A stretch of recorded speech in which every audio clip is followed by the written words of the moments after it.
നമസ്കാരം. കാലാവസ്ഥ മാറിയതിനനുസരിച്ച് തന്നെ പലർക്കും മുട്ടുവേദന അധികമായിട്ടും ശരീരവേദനയും നീർക്കെട്ടൊക്കെ അധികമായിട്ടുണ്ട്, അല്ലെങ്കിൽ ദഹന പ്രശ്നങ്ങൾ കൂടുതലായിട്ട് വരുന്നു എന്നുള്ളതൊക്കെ ബുദ്ധിമുട്ട് അനുഭവിക്കുന്നവരാണെങ്കിൽ നിങ്ങൾക്കുള്ള വീഡിയോ ആണ് ഇന്നത്തേത്.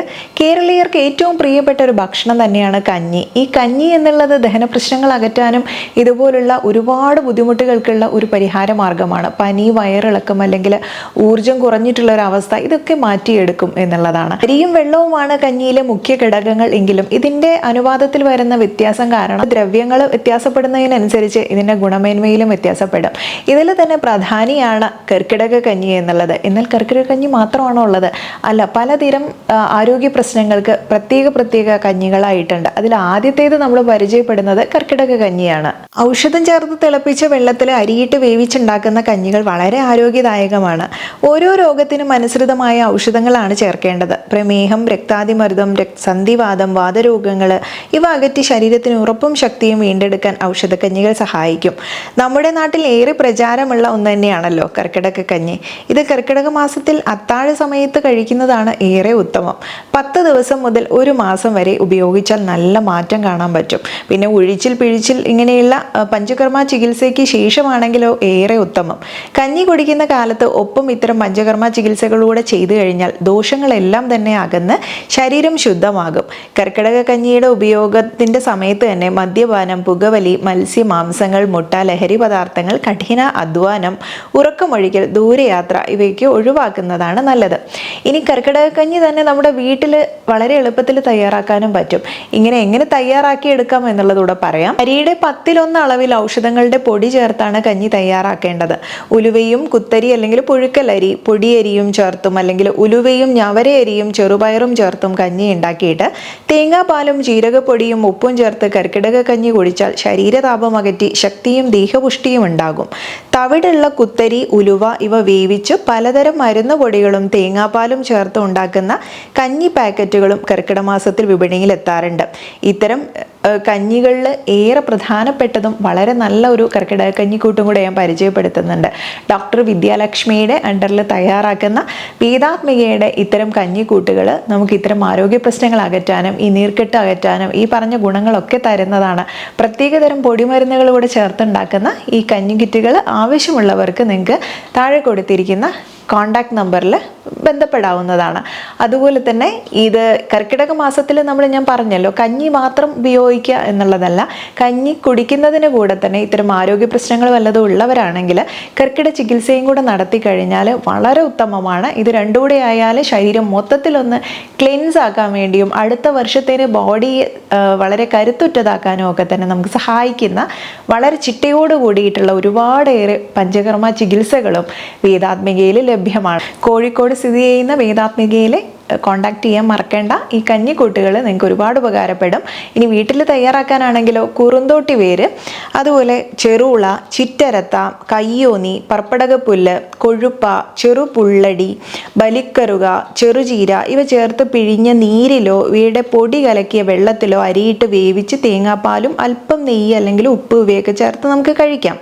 അല്ലെങ്കിൽ തഴുതാമ, കീഴാർനെല്ലി, വള്ളി ഒഴിഞ്ഞ, നിലപ്പന, വിഷ്ണുക്രാന്തി, പൂവാങ്കുറന്തൽ, മുയൽ ചെവിയൻ, കറുക, തിരുനാളി, മുക്കുറ്റി, പനിക്കൂർക്ക, തൊട്ടാവാടി, ശംഖുപുഷ്പം, ആവണക്ക്, ആടുതീണ്ടാപ്പാല, ചെറുകടലാടി ഇവയും പൊടിച്ച് മരുന്ന് കഞ്ഞിക്ക് ഉപയോഗിക്കാം. ഇവയുടെ പൊടിയും മാത്രമായിട്ടും നമുക്ക് ലഭ്യമാണ്. ഇനി ഞവര അരി, ഉലുവ ചേർത്ത് വേവിച്ചെടുത്ത് അതിൽ ജീരകം, മയമോദകം, വെളുത്തുള്ളി, ചുവന്നുള്ളി, നാളികേരം, കുറുന്തോട്ടി, ചെറുളവേര് ഇവ അരച്ചെടുത്ത് കഞ്ഞി ഉണ്ടാക്കാം. പൊടിച്ചതും ചേർത്തിട്ടും കഞ്ഞി വയ്ക്കാം. ഇത് ഒന്നും കൂടെ നമുക്ക് ഈസി ആയിട്ട് അവൈലബിൾ ആയിട്ടുള്ള കാര്യങ്ങളാണ് ഈ പറഞ്ഞത്. ഇനി അതല്ലെങ്കിൽ ചുവന്ന ഇരുപ്പുഴുക്കല്ലരി ഇട്ട് കഞ്ഞി വേവിച്ച് ഇത് തിളച്ചു വരുമ്പോൾ തൊട്ടാവാടി, കുടങ്ങൽ, ചങ്ങലം വരണ്ട, നെയ്യുള്ളി, കറുക ഇവ ചതച്ചു ചേർത്ത് തുണിയിൽ കിഴികെട്ടി കുരുമുളക് ചതച്ചതും ജീരകപ്പൊടിയും ചുക്കുപൊടിയും ഒരു ചെറു കഷ്ണം കറുവപ്പട്ടയും ചേർത്ത് വാങ്ങി വെച്ച് പിഴിഞ്ഞെടുത്ത് ചെറു ചൂടോടെ കഴിക്കാനും ഏറെ നല്ലതാണ്. ഒത്തിരിയേറെ കൂട്ടുകൾ ഞാനിവിടെ പറയുന്നുണ്ട്. ഇതിൽ നിങ്ങൾക്ക് ലഭ്യമായ ഔഷധ കൂട്ടുകൾ ഏതൊക്കെയാണ് എന്ന് തിരഞ്ഞെടുത്ത് ആ രീതിയിൽ തയ്യാറാക്കാം. കുറുന്തോട്ടിയും കരിങ്കുറിഞ്ഞിയുമാണ് ഈ ഔഷധ കഞ്ഞിയിലെ കഷായത്തിന്റെ പ്രധാന മരുന്നുകൾ. 1 വർഷം പഴക്കമുള്ള കുറുന്തോട്ടിയുടെ വേര് പറിച്ചെടുത്ത് കഴുകി വൃത്തിയാക്കി കൊത്തി നുറുക്കി ചതച്ചെടുക്കുന്നുണ്ട്. കരിങ്കുറിഞ്ഞി സമൂലം എടുക്കാവുന്നതാണ്. ഇതും കൊത്തി നുറുക്കി ചതച്ചെടുക്കണം. സാധാരണയായി ഇവ ഓരോന്ന് 100 ഗ്രാം വീതം എടുത്താൽ ഒരാൾക്ക് ഒരു ദിവസം ആവശ്യമായ കഷായത്തിനുള്ള മരുന്നായിട്ടുണ്ട്. കുറുന്തോട്ടിക്കും കരിങ്കുറിഞ്ഞിക്കും പുറമെ ദേവദാരം, ദശമൂലത്തിന്റെ വേരുകൾ തുടങ്ങിയവയും കഷായം ഉണ്ടാക്കാൻ ചേർക്കാറുണ്ട്.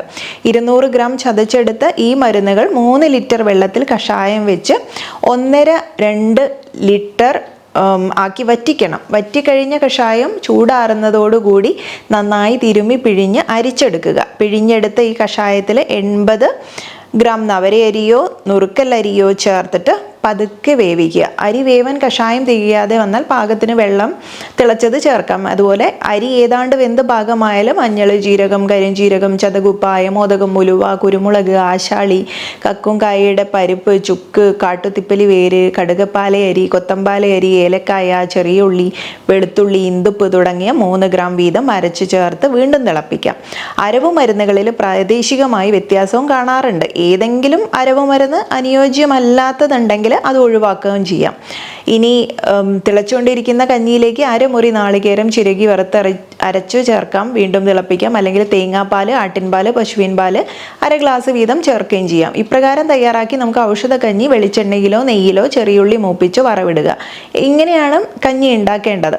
ഇനി കഞ്ഞി തയ്യാറാക്കുമ്പോൾ ഞവരയരിക്ക് പുറമെ ഗോതമ്പ്, എള്ള്, ചെറുപയർ, പയർ, നിലക്കടല, അണ്ടിപ്പരിപ്പ്, മുതിര ഇവയൊക്കെ ചേർത്ത് പ്രത്യേകം കഞ്ഞികൾ ഉണ്ടാക്കാം. ഈ മുറിവ്, എല്ലൊടിവ് തുടങ്ങിയവയിലൊക്കെ ഗോതമ്പ് ചേർക്കുന്നതാണ് നല്ലത്.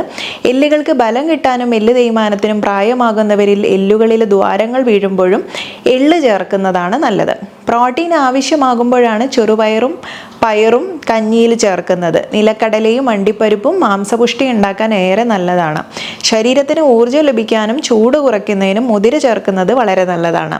മരുന്ന് കഞ്ഞിയിൽ 4-5 ഈത്തപ്പഴം കൂടെ ചേർക്കുന്നതും നല്ലതാണ്. ഇത് രക്തവൃദ്ധിക്കും ലൈംഗിക ശക്തി വർദ്ധിപ്പിക്കാനും സഹായിക്കും. ഔഷധക്കഞ്ഞികൾ ഓരോ ദിവസത്തിനും ആവശ്യമുള്ളത് തയ്യാറാക്കുന്നതാണ് നല്ലത്. കഷായം തലേ ദിവസം വേവിച്ചെടുത്ത് പിറ്റേ ദിവസം രാവിലെ അരിയും മരുന്നുകളും ചേർത്ത് വേവിക്കുന്നതാണ് കൂടുതൽ നല്ലത്. ഇനി തയ്യാറാക്കിയ കഞ്ഞി രാവിലെ 10 മണിക്ക് മുൻപും വൈകുന്നേരം 7:30 മുമ്പുമാണ് കഴിക്കേണ്ടത്. മരുന്ന് കഞ്ഞി കഴിച്ച് ദഹിക്കുന്നത് വരെ പച്ചവെള്ളമോ ചായ, കാപ്പി, കോള തുടങ്ങിയ ഒന്നും കഴിക്കാൻ പാടുള്ളതല്ല. മരുന്ന് കഞ്ഞി കഴിച്ചതിന് ശേഷം കുളിക്കുക, വ്യായാമം ചെയ്യുക, കഴുകുക, അധ്വാനം ചെയ്യുക, പകലുറങ്ങുക, വെയിൽ കൊള്ളുക എന്നിവയൊന്നും അഭികാമ്യമുള്ള രീതിയല്ല. ദഹനക്കേടുണ്ടാക്കുന്ന രീതിയിൽ അമിതമായ അളവിൽ മരുന്ന് കഞ്ഞി കഴിക്കാനും പാടുള്ളതല്ല. വയറിൽ എരിച്ചിൽ, അൾസർ, രക്തസ്രാവം, മൂലക്കുരു, ഫിഷർ, ബഗന്ധരം തുടങ്ങിയ രോഗങ്ങൾ ഉള്ളവർ മരുന്ന് കഞ്ഞി കഴിക്കുന്നത് ശ്രദ്ധയോടെ വേണം. രക്തസമ്മർദ്ദമുള്ളവരും പ്രമേഹമുള്ളവരും വൈദ്യനിർദ്ദേശപ്രകാരം മരുന്ന് കഞ്ഞി കഴിക്കേണ്ടതാണ്. വളരെ ചെറിയ അളവിൽ കുട്ടികൾ മരുന്ന് കഞ്ഞി ഒഴിവാക്കുക. അതുപോലെ മാസമുറ ഉണ്ടാകുന്ന സമയത്ത് അല്ലെങ്കിൽ ആർത്തവ സമയത്തോ അമിതമായ രക്തസ്രാവം, വെള്ളപ്പോക്കുമുള്ള സ്ത്രീകൾ കഴിവതും മരുന്ന് കഞ്ഞി കഴിക്കേണ്ടതില്ല. അമിതവണ്ണമുള്ളവരും തീരെ ദഹനശേഷി ഇല്ലാത്തവരും മരുന്ന് കഞ്ഞി ഉപയോഗിക്കുമ്പോൾ ശ്രദ്ധിക്കണം. 41 ദിവസത്തിലകം തുടർച്ചയായി മരുന്ന് കഞ്ഞി കഴിക്കരുത്. വേനൽക്കാലത്ത് ഒരു കാരണവശാലും ഇത് കഴിക്കുന്നത് നല്ലതല്ല. മരുന്ന് കഞ്ഞി ശരീരത്തിന് ചൂടുണ്ടാക്കുന്നതിനാൽ വേനൽക്കാലത്ത് ഇത് ഒഴിവാക്കാം. അല്ലെങ്കിൽ ചുട്ടുനീറ്റലും പുകച്ചിലും കണ്ണുകൾക്ക് നീറ്റലും തലവേദനയും തളർച്ചയും വെള്ളദാഹവും ഒക്കെ ഉണ്ടാവും. ഔഷധക്കഞ്ഞി എന്നുള്ളത് വളരെ വീര്യമുള്ള ഒരു സമീകൃത ആഹാരമായിട്ടാണ് കണക്കാക്കുന്നത്. ഇത് ഈ പറഞ്ഞ രീതിയിൽ തന്നെ കറക്റ്റായിട്ടുള്ള അളവിലും അല്ലെങ്കിൽ രീതിയിലൊക്കെ തയ്യാറാക്കി എടുത്തു കഴിഞ്ഞാൽ ഒട്ടേറെ രോഗങ്ങൾക്കുള്ള ഒരു പരിഹാര മാർഗമാണ്. ഞാൻ പറഞ്ഞതുപോലെ തന്നെ ശരിയായിട്ടുള്ള രീതിയിലല്ല നിങ്ങൾ അമിതമായിട്ടൊക്കെ ഉപയോഗിച്ചാൽ ചിലർക്ക് ദോഷവും ചെയ്യും. അതുകൊണ്ട് തന്നെ പറഞ്ഞ രീതിയിൽ തന്നെ ഉപയോഗിക്കാനും കൂടെ ശ്രമിക്കുക. വാതരോഗങ്ങൾ മാറ്റാനും സന്ധികളിലൊക്കെ അയവ് വരുത്താനും നിങ്ങൾക്ക് നീർക്കെട്ടും വേദനയൊക്കെ ഉണ്ടെങ്കിൽ ഇല്ലാതാക്കാനും ശരീരത്തിനെ ഒന്ന് പുഷ്ടിപ്പെടുത്താനും ഒന്ന് ക്ലെൻസ് ചെയ്യാനായിട്ടും അല്ലെങ്കിൽ അമിതമായിട്ട് മുടികൊഴിച്ചിലുള്ളവരോ ചർമ്മത്തിലുള്ള പലവിധ പ്രശ്നങ്ങളും സൗന്ദര്യ പ്രശ്നങ്ങളൊക്കെ അനുഭവിക്കുന്നവരാണെങ്കിലും മൊത്തത്തിൽ ബോഡിയെ ക്ലെൻസ് ചെയ്യാൻ വേണ്ടി സഹായിക്കുന്നതുകൊണ്ട് തന്നെ നല്ലൊരു പ്രസരിപ്പും ഊർജവും ഒക്കെ തന്നെ തുടിപ്പും ഒക്കെ നൽകാൻ ഇത് സഹായിക്കുന്നുണ്ട്. ആയതുകൊണ്ട് തന്നെ നിങ്ങൾക്ക് പുറമെ പോയി ട്രീറ്റ്മെൻ്റ് ഒന്നും എടുക്കാൻ പറ്റിയിട്ടില്ലേ പോലും ദിവസവും തേച്ചു കുളിയും കൂടെ ഇതിൻ്റെ കൂടെ കൊണ്ടുപോയി കഴിഞ്ഞാൽ വളരെ നല്ല റിസൾട്ട് കാണാറുണ്ട്. രക്തചംക്രമണമൊക്കെ കൂട്ടാൻ സഹായിക്കുന്നത് കൊണ്ട് തന്നെ ഒട്ടനേകം രോഗങ്ങളെ തടുക്കാനും നമ്മുടെ നാഡീഞരമ്പുകളൊക്കെ ബലപ്പെടുത്താനും സഹായിക്കുന്നുണ്ട്. അപ്പോൾ ഈ പറഞ്ഞതുപോലെ ചെയ്യാൻ വളരെ എളുപ്പമാണ്. വളരെ എളുപ്പത്തിൽ തയ്യാറാക്കാൻ പറ്റുന്ന രീതിയിൽ നിങ്ങൾക്ക് അങ്ങനെ ഞാൻ ഈ പറഞ്ഞ ചേരുവകളിൽ നിങ്ങൾക്ക് ലഭ്യമായിട്ടുള്ള കാര്യങ്ങൾ ഉപയോഗിച്ചിട്ട് കർക്കിടകഞ്ഞി തയ്യാറാക്കാം. അതല്ലെങ്കിൽ ഇതുപോലുള്ള കിറ്റുകളൊക്കെ വാങ്ങി ഉപയോഗിക്കാവുന്നതുമാണ്. അപ്പോൾ ഇന്നത്തെ വീഡിയോ കണ്ടു കഴിഞ്ഞാൽ മാക്സിമം ആളുകൾക്ക് ഷെയർ ചെയ്യാവുന്നതാണ്. എല്ലാവർക്കും ഉപകാരപ്പെടട്ടെ. മറ്റൊരു വീഡിയോയിൽ നല്ലൊരു വിഷയമായി നമുക്ക് വീണ്ടും കണ്ടുമുട്ടാം. നന്ദി.